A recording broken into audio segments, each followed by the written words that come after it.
Hey everybody, welcome back to the Carryandcut YouTube channel. Hey, if you're new here, I really do appreciate you stopping by and watching. Don't forget to like, subscribe, also leave a comment down below. It really does help out the channel, and I really do appreciate it. So let's go ahead and get right on into this thing. This is a knife that I have definitely been wanting to check out for a long time. I'm definitely way late to the party on this one. This is the Kizer Drop Bear, but not only any drop bear, this is the Glow Rhino Kizer exclusive drop bear. So this was actually sent in to us by Steven and his little man Dom. This was another one of their pickups that they got over there at Blade Show, Texas. So definitely really cool, and there's a lot of cool stuff happening on this knife. There's just a whole, between the blade, which is definitely an exclusive thing, this hollow ground tanto, that is just super impressive. Love that blade shape. But they also do have, of course, the Glow Rhino little touch they have there. They have a tritium insert in the actual backspacer right there, and equals, well, I guess this would not be a lanyard attachment point, but I imagine it used to be, but that is where they actually put their tritium vial in there. So really cool. Love that. We do have, of course, the Glow Rhino branding on the blade right there. Same thing with a little radioactive symbol on there. Pretty cool. And at the clip, we also do have the Kizer and Glow Rhino logo on that one. We have a deep carry steel folded over pocket clip with flush mounted screws. The pocket clip is not flush mounted into the Lexan itself. And that's another thing I got to tell you guys, that this is actually a Lexan handle. And of course, clear, see-through. You can actually see the inner workings of the knife as it's going on. So really do like that. Love this kind of milling texture pattern they have going on here. You can really hear that. Really cool tactile feeling. Gives you a pretty good fair amount of grip. Lexan is a really good high quality material. Of course, it's going to be extra tough.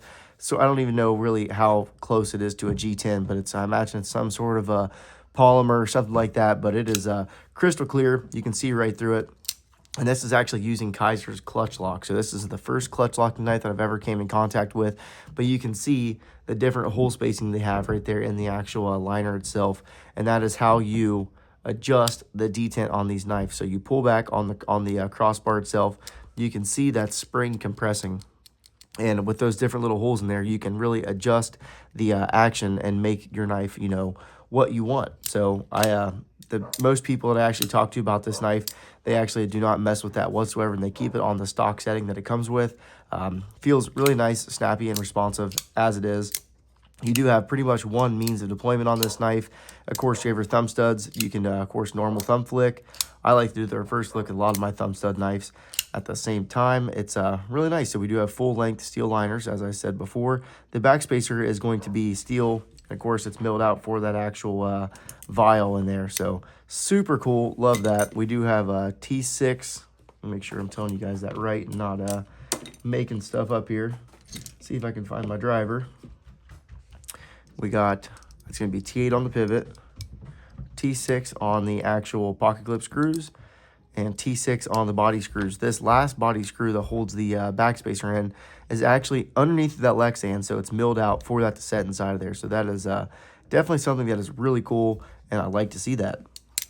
Thumb studs feel really nice in hand. Great action. Love this jimping on this blade right here. I'm not sure if that is a standard thing that comes on all the drop bears or not, but I know in this tanto blade shape, it works very well. I'm not sure if this was a Blade Show exclusive or how many of these they actually are making, but Glow Rhino is a really cool company, and they do a lot of good stuff. I know, I'm not sure if they've actually made, I'm pretty sure they have made some of their own knife designs, or at least, branded towards them. Not really too sure about that company, but I do know they make a lot of cool stuff, and I'm a really big fan of those tritium inserts that they have. So I think that's pretty much all of it for the cool stuff on the bare bones of the knife. I just cannot get over this blade shape. I love the different grinds they have going on here. Hollow grind here at the main section, and of course, as we get to the tip, it goes into a flat grind to keep some extra strength up there at that tip of that tanto. So that's always going to be nice to see. Love to see the added strength up there at the tip. Okay, let's go ahead and do some overall size. Let's get the roller out here. So overall length of the knife, we are looking at right a little bit more than 7 inches. So pretty close to right at 7 inches, maybe 7 1/8, 7, not really 7 1/4. I'd say 7 1/16, really. It's that close. We're just right there. Blade length is coming in right at 3 inches. Yep, 3 inch on the blade length. Sharpened edge is going to be, really similar to that too. You're pretty much getting all 3 inches of that sharpened edge, because there is a there really is no sharpening choil. The plunge grind just goes right down into that. So you will kind of get some funny stuff happening here as you sharpen this knife, but it still should not be that big of a deal. That is for sure. So like to see that. Let's go ahead and get a weight on this thing. Get Miss Carryandcut's kitchen scale out. All right, what do we got going on here? We're in milliliters. That's not what we want. There we go. All right, 3.1 ounces. So that's definitely nice to see that ounce per inch. This knife kind of gives me like bug out vibes in some sort. I know other than the crossbar lock and stuff, but just the size and overall appearance of this knife. It's just a knife shape that a lot of people really do like to see. We were looking at 100. What do we got here? 110 thousandths of the blade stock thickness, so nice and slicey. And this is going to come down to a screaming edge. I can just tell from how thin that blade stock is. 15 thousandths maybe, 17, 16 thousandths behind the edge. So super thin behind the edge. Let's see if what our slicing is looking like here. Oh yeah, this thing is just a laser beam. I really do love that deep hollow grind they have going on there. Super good stuff. I know Kizer is a highly known knife company, that is for sure, and they put out a really good product. Let's see what the centering is like. Centering is right on the money.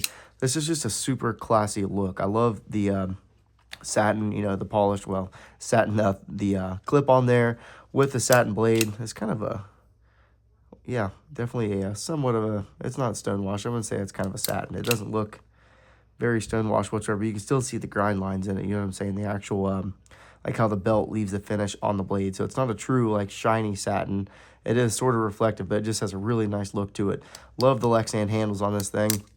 Let's go ahead and do some size comparisons. So why don't we do the Ontario Rat Model 2? That's a pretty standard one right there. And how about the Benchmade Bug Out? So I feel like it's a pretty close direct competitor right there. And then how about up against the Spyderco Delica? Pretty similar on that overall size right there. Let's do a PM2.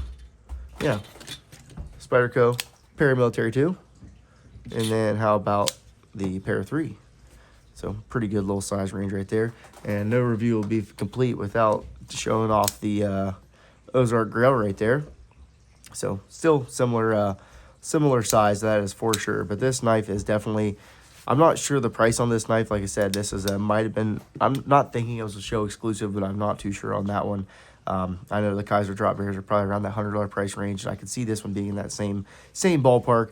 Of course, it might be a little bit more with being the drop bear and have the tritium and stuff and like that. But I did forget to mention this is 14C28 on the blade steel, so this is definitely a super tough blade steel.